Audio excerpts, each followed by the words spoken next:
2021 সালের রোমান্টিক জনরার Korean movie a way station.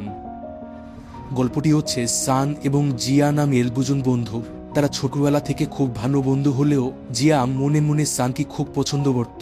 একদিন জিয়া ক্লাসরুমে বসেছিল, তখন সান মাঠে দাঁড়িয়েছিল। জিয়া দূর থেকে সানকে দেখে আর তাদের দুজনের স্কেচ বানায়। কিছুক্ষণ পর জিয়া লক্ষ্য করে দেখে সান বেহুশ হয়ে পড়ে আছে। এই দেখে সে ক্লাস থেকে দৌড়ে বেরিয়ে যায়। জিয়াকে এইভাবে বেরিয়ে যেতে দেখে তার বন্ধু হায়ন তার পিছু পিছু চলে আসে। তখন সানের বন্ধু জিন তাকে কানে করে স্কুলের মেডিকেল রুমে নিয়ে আসে। কিছুক্ষণ পর সানের জ্ঞান ফিরে আসে। মেডিকেল স্টাফ তাকে বলে ভালো কোনো ডক্টর দেখাতে।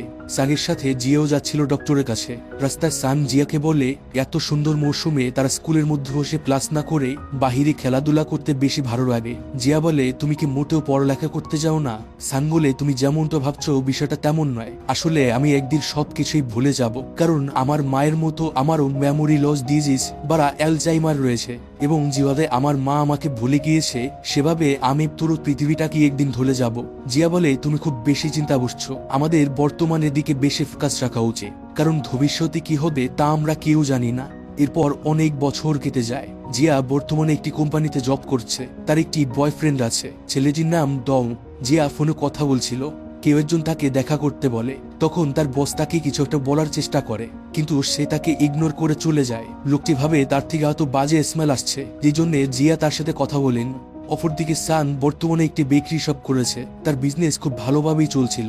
এরপর জিয়া একজন ডক্টরের সাথে দেখা করে। ডক্টর বলে তোমার প্রবলেমটা আবারও বেড়েছে, তাই তোমাকে আরেকবার কিমোথেরাপি নিতে হবে। জিয়া বলে তার এই প্রবলেমের ব্যাপারটা তার মা যেন কোনোভাবেই জানতে না পারে। এরপর একদিন কেউ একজন জিয়ার কাছে বার্থডে কেক পার্সেল করে পাঠায়। সে তার মাকে জিজ্ঞেস করে, তিনি বলেন তিনি কেক পাঠাননি, তার বন্ধু হায়ুন পাঠাতে পারে, কারণ সেও জানতো আজ তার বার্থডে।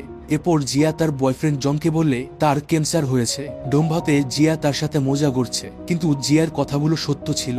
পরদিন জিয়া তার ডক্টরকে মেসেজ করে জানায় যে সে বাড়ি যাচ্ছে, বাড়ি থেকে ফিরে এসে কেমোথেরাপি নিবে। আর সে আবারও বলে ব্যাপারটা তার মা যাতে জানতে না পারে।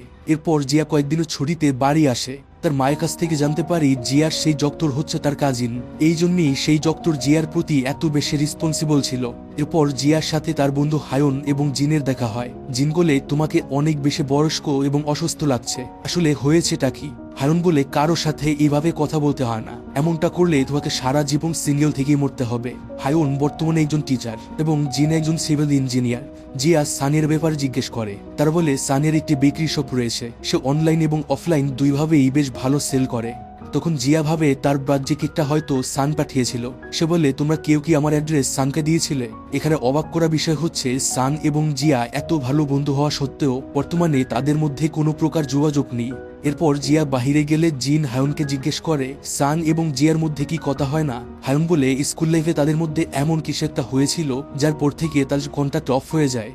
জিন বলে আমি একটা ভুল করে ফেলেছি, আমি আজ এখানে সানকে আসতে বলেছি। এই শুনে হায়ন খুবই খুশি হয়ে বললে তুমি একদম ঠিক করেছো। এরপর জিয়া যখন বাহিরে বসেছিল তখন সান সেখানে চলে আসে। সানকে দেখে জিয়া অবাক দৃষ্টিতে তাকিয়ে থাকে। সান বলে তুমি আগের চেয়ে অনেক বেশি সুন্দরী হয়ে গিয়েছো, আসলে বড় শহরে থাকার ব্যাপারটাই আলাদা। এরপর তারা রেস্টুরেন্টের ভেতরে আসে। তাদেরকে একসাথে দেখে হায়ন জিনকে ধরে বাহিরে নিয়ে যায়, যাতে তারা দুজন একসাথে কিছু সময় কাটাতে পারে। জিয়া বুঝতে পারে তার বার্থডে কেক সান পাঠিয়েছিল। সে সানকে ধন্যবাদ জানিয়ে বলে আমার জন্ম তারিখ তোমার মনে ছিল। সান বলে গত 7 বছর তুমি একবার আমাকে ফোন করনি, কিন্তু আমি তোমার সম্পর্কে সবকিছু মনে রেখেছি। এ শুনে জিয়া সানকে স্কুলের সময়কার কিছু ঘটনা সম্পর্কে জিজ্ঞেস করে, কিন্তু সান ওই সবকিছুই মনে রেখেছিল। তার মেমোরি লস বা ডিরিস থাকা সত্ত্বেও সে জিয়ার সাথে কাটানো সময়গুলো এখনো মনে রেখেছে। এ দেখে জিয়া খুব ইমোশনাল হয়ে পড়ে। সান বলে এত ইমোশনাল হওয়ার কি আছে?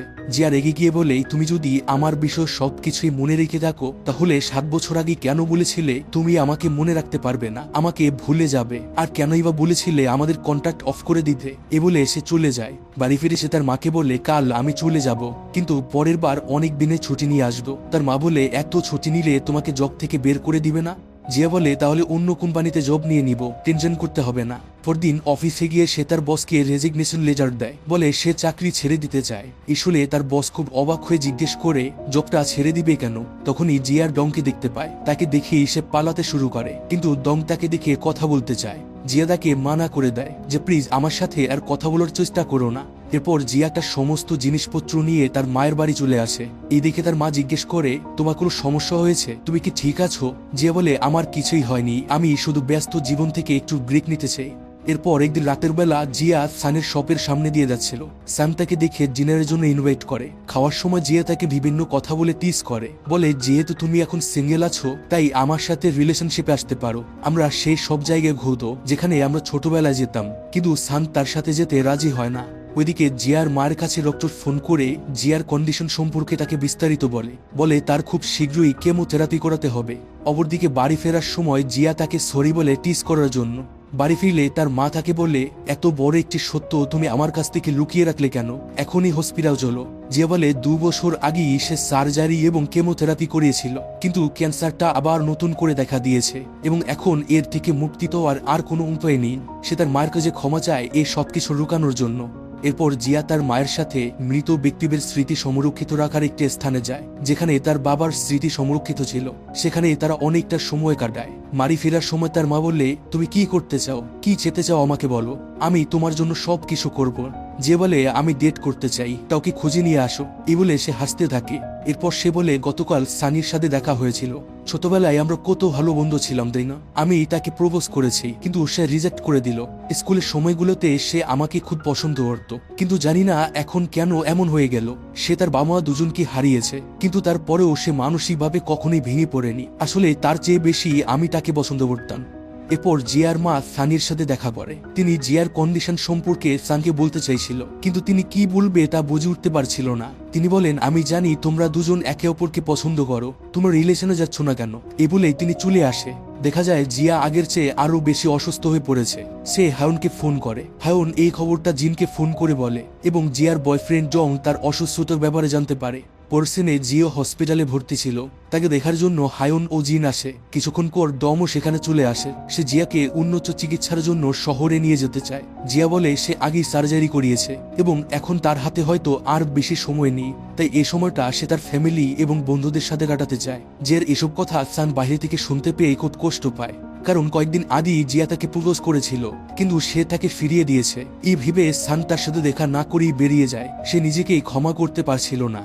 অপরদিকে জিয়ার মা ডক্টরের সাথে কথা বলছিল, জিয়াকে আরেকবার কিমোথেরাপি করানো উচিত।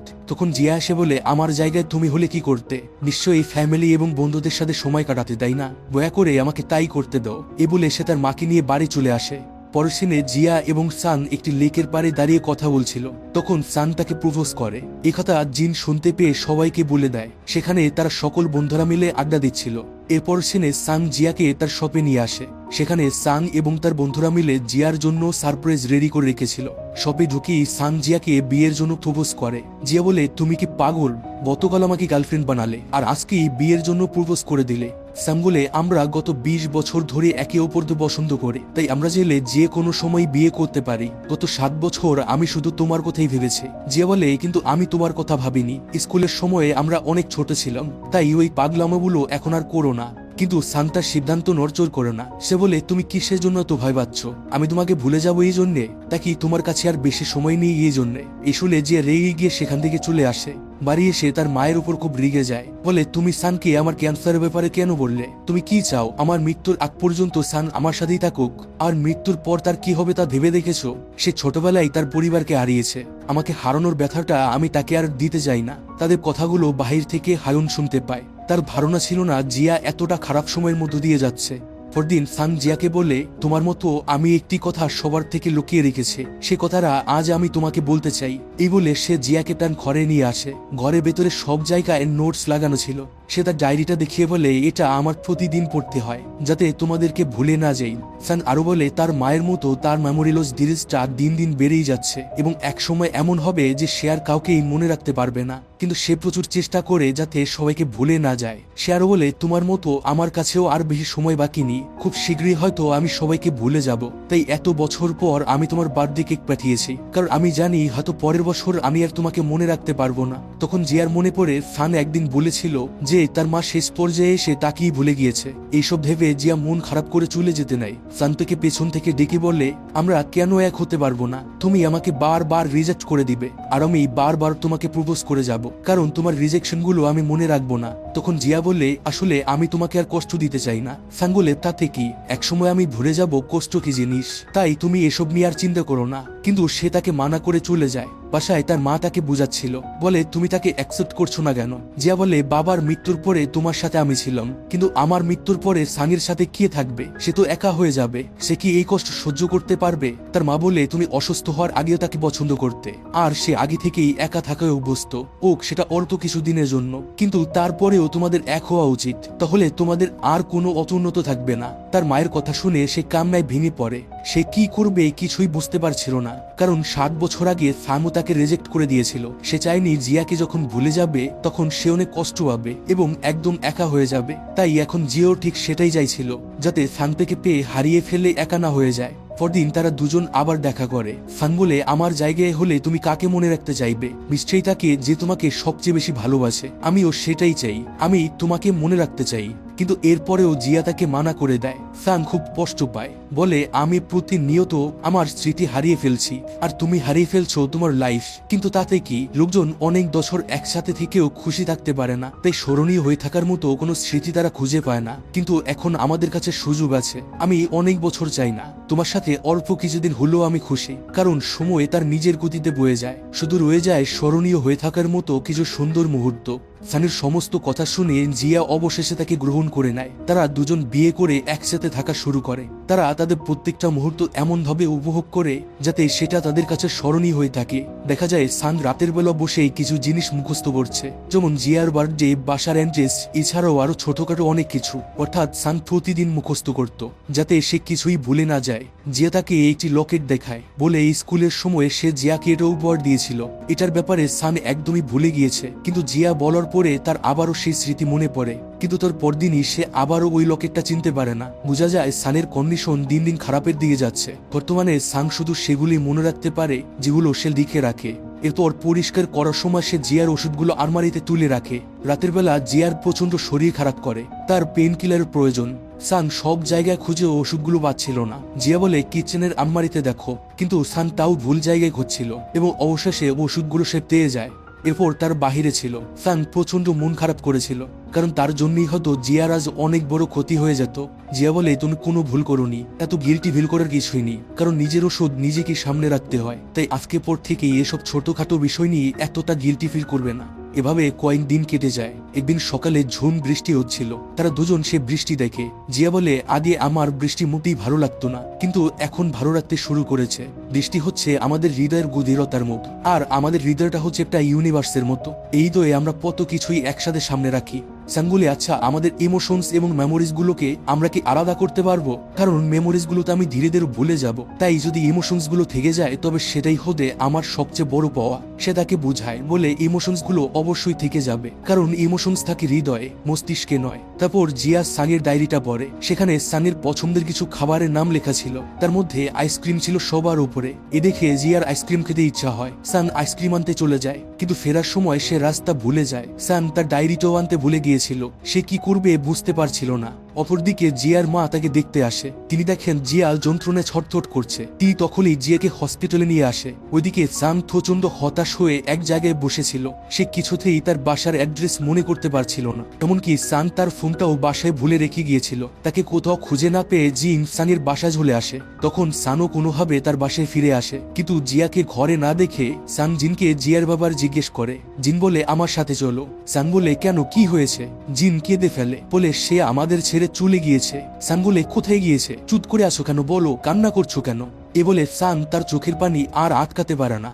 এরপর আরো বেশ কিছু সময় কেটে যায়। সান এখনো জিয়ার স্মৃতিগুলো প্রতিদিন মনে করে যাচ্ছে। তখন হঠাৎ তার মনে পড়ে জিয়া তার জন্যই কিছু একটা মাটির নিচে পুঁতে রেখেছিল। বলেছিল মৃত্যুর পরে সেগুলো বের করতে। সান মাটির নিচ থেকে সেগুলো বের করে। সেখানে ছিল সানির দেয়া সেই লকেটটা এবং একটি মোবাইল ফোন। ফোনে জিয়া একটি ভিডিও রেকর্ড করে রেখেছিল। ভিডিওতে সে বলে, সান তুমি যদি ভিডিওটা খুঁজে পাও তাহলে এই কথাগুলো সব সময় মনে রাখবে যে লাইফে কখনো তোমার মেমোরিজ গুলো হারিয়ে ফেলার ভয় থাকবে না। আমাদের সবার ভেতরেই তার নিজস্ব একটা জগৎ রয়েছে, যেটা হচ্ছে আমাদের হৃদয়। আর লাইফে আমরা যাই করি না কেন তার সবকিছু হৃদয়ে রয়ে যায়। তোমার মস্তিষ্ক থেকে সবকিছু মুছে গেলেও সেগুলো তোমার হৃদয় থেকে যাবে, সেই সাথে আমিও তোমার হৃদয় থেকে যাব। তোমার মতো আমিও আমার শেষ মুহূর্তে এসেও ঠিক তোমার কথাই ভাববো। জানো, তোমার সাথে কাটানো কয়েকটা দিন আমার কাছে মনে হয়েছিল কয়েক বছরের খুশির চাইতেও অনেক বেশি কিছু। এই সবকিছুর জন্য তোমাকে ধন্যবাদ। ধন্যবাদ সেরা কিছু মুহূর্ত উপহার দেওয়ার জন্য, আর অনেক অনেক ধন্যবাদ আমাকে এত কষ্ট করে মনে রাখার জন্য। আমি তোমাকে কখনোই বলিনি, কিন্তু সেই ছোটবেলা থেকেই বলতে চেয়েছিলাম, আই লাভ ইউ সান। এরপর মুভির শেষে একজন বৃদ্ধ লোককে দেখানো হয়, যার কাছে জিয়ার সেই লকেটটা ছিল, সেটায় জিয়ার একটি ছবি লাগানো ছিল। আমরা বুঝতে পারি এই বৃদ্ধ লোকটাই হচ্ছে সান, যে এখনো জিয়াকে তার স্মৃতি থেকে মুছে যেতে দেয়নি। সব শেষে তাদের স্কুলের সময়ের একটি সিন দেখানো হয়। জিয়া জিজ্ঞেস করে, যখন তুমি সবকিছু ভুলে যাবে তখন তুমি শুধু কাকে মনে রাখতে চাইবে? সান বলে, তোমাকে। সে জিয়াকেও একই প্রশ্ন করে এবং জিয়া তার কথাই বলে। মুভির গল্পটা এইখানেই শেষ হয়ে যায়।